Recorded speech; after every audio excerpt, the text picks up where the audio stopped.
প্রতিদিন সকালে এই দোয়া 3 বার পড়ুন।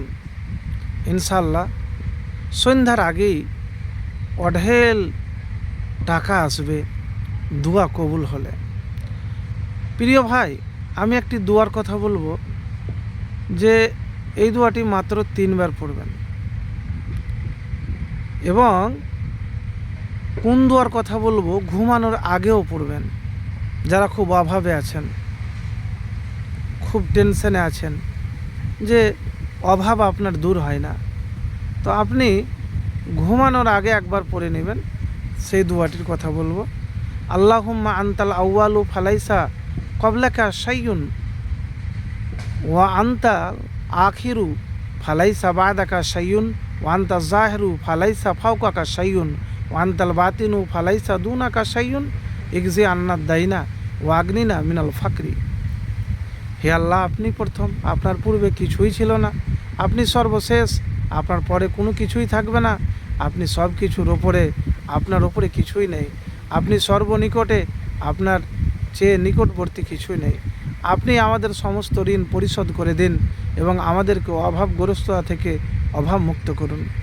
তো এই দোয়াটি রাতে পড়বেন এবং সকালে ঘুম থেকে উঠে ফজরের যে নামাজ পড়বেন, ফজরের নামাজ পড়া সুন্নাত পড়বেন। সুন্নাত পড়ার পরে একবার দুরূদ শরীফ পড়ে নেবেন, তারপরে এই দোয়াটি পড়বেন।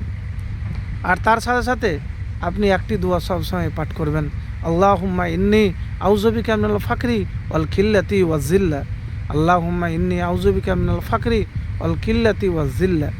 এই দোয়াটি আপনি পাঠ করা বাদ দেবেন না। প্রিয় ভাই, দেখেন, যদি আপনার আমল কবুল হয়ে যায়, দোয়া কবুল হয়, তাহলে ইনশাআল্লাহ ফলাফল পাবেন।